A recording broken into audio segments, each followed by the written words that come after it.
Hello, Guardian Leo here. Today I'm gonna show you how did I build up my tanky Frost Barbarians. As you can see now I'm at the maximum level of 40 and my health is now on 40k. I'm gonna show you how did I work on my characters. See now that all of my equipment here are really focusing on glancing and stamina and have a bit of the cooldown reductions. This three main stat is very good in terms of tanking and help you in terms of healing yourself with a certain skill in your skill tree. Now let's dive right in. So as for the skills, you can have the talents as I do, like this. I'll be quickly showing around. If you have probably problem of following along, please feel free to pause the video or stop where you need your information. So as for the ultimate, I will mainly use this tree, and for my inscribed stone, let me scroll down to the very bottom over here up to here. Mainly you might want to invest in getting the runes. This here is the rune slot. You can put in the runes that you have. Right now I'm using the barrier gown and the tribal oath. These two provide you with the beneficials in terms of health benefits, and it helps increase your attribute for both you and your teammates.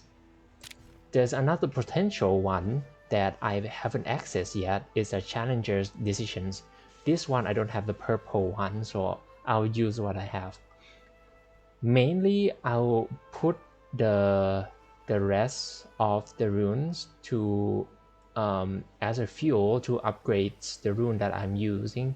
So as for now I'm having level 10 barrier ground and 7 on the tribal oath. Okay, that is basically the copycat of what I'm doing. Now let's dive right in deeper.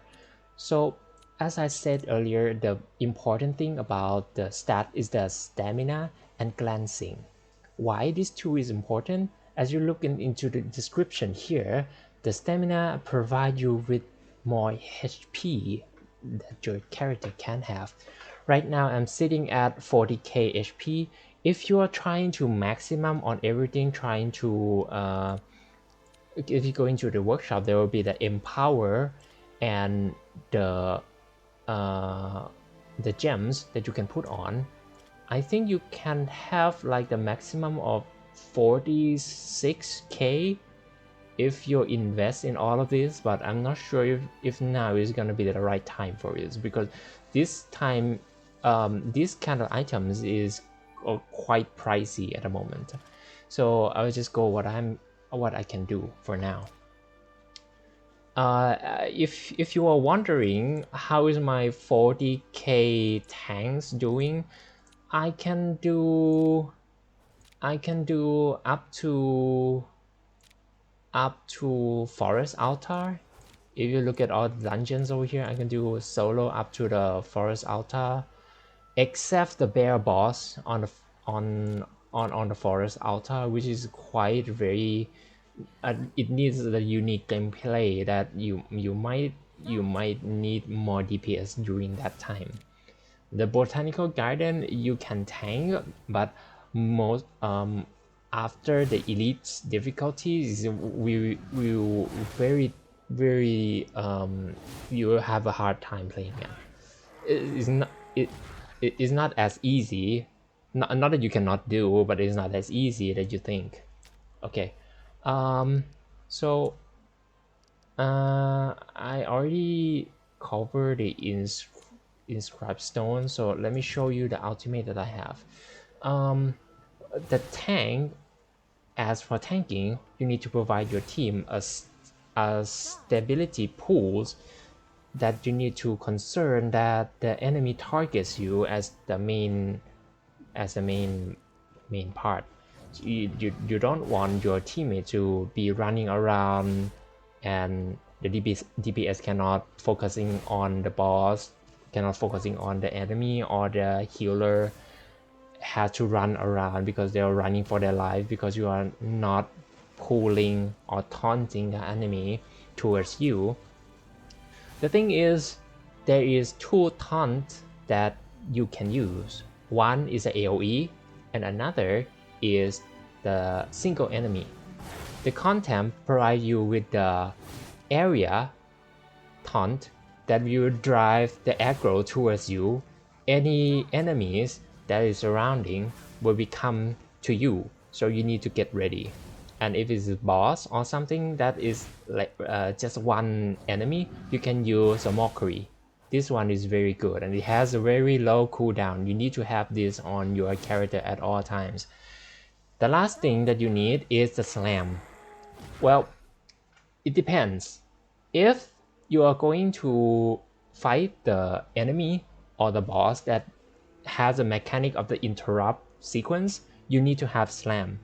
The interrupts will cancel the skill of the boss. So as you can see here, as a Wolf King here, eventually they will use the skill that has a white bar over here. It depends. It will be either the white bar or the blue bar. As you can see here, is using the skill. If the skill can be interrupt, you can use the slam over it to interrupt that casting. So as you can see here, it not doing anything. So this kind of skill cannot be interrupts. If you are wondering why is the bar is very big over here, let me show you the customize that I have done. I put the target explanation area to be bigger and the UI scales better because I want to see. I don't want to, because my screen is a little bit big, I don't want to like putting my eyes over to the left side of the screen where I cannot focusing on the boss, because sometimes I have to focus on the boss, what enemy that I'm attacking and what skill the boss are using. The other thing is I put the the class spectrum area over here because most of the time I'm using the macro click to click the skill bar over here too. So after if I'm using the mouse over here, it will show the mini explanation UI that I cannot really see the spectrum energy over here. Is it needed very much during the gameplay when you need to collect the frost runes. As you can see, the frost runes is quickly going up over here. The build that I'm going with is the Storm Flying Axe. The good thing about Storm Flying Axe is the more enemy that comes to you, let me show you. If I use Contempt, as I said earlier, it will draw any aggros towards you. And if you use a Storm Flying Axe with current build, as you can see that, the cooldown will be very fast. So you can continually using this over and over.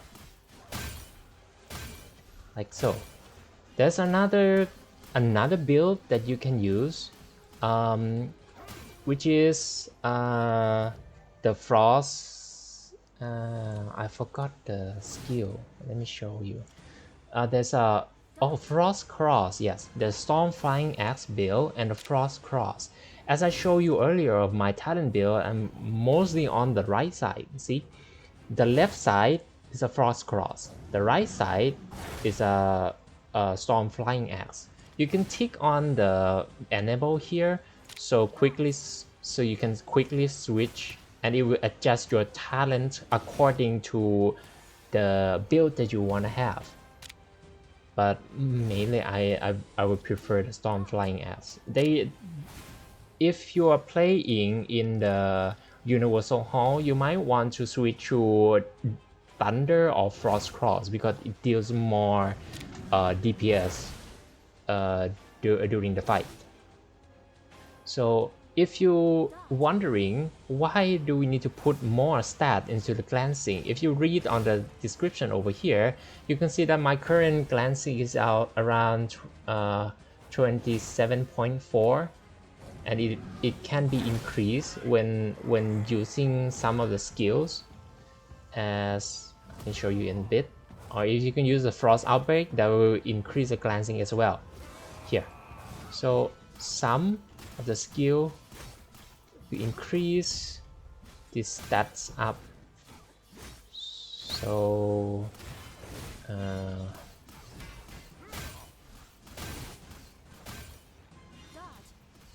okay, now it sit at the 27. I think my health needs to be lower. Okay. Well, I'll find out later. This right part of the core passive skills, oh here now is 39.9. I think it's getting from me getting hit or something. Okay. You can see the recommends for all of the passive skills, which will benefit you very much in terms of boss and raids. So the last thing that you can do about the empowering and tempering, oh yeah, the tempering is basically like a replica of the enhanced attribute that you can get. Like if you have a gear that have a good enhanced attribute that you want to switch your current equipment, you can do so. Keep that in mind, it needs to be in the same color. That's, or maybe that's what I have at the current backpack, I'm not sure. Okay, but this is mostly you will have the idea of how to play the tank in the current updates. So yeah, as for now, I'll leave you to leave the comments and maybe any tricks that you want to suggest. Feel free to show. I'm sorry for this long video. I'm doing this in the first run and I don't want to edit the video, and this is my first stream. So thank you for watching, and I hope this gives you the idea, and happy Tarisland playing for now. Bye.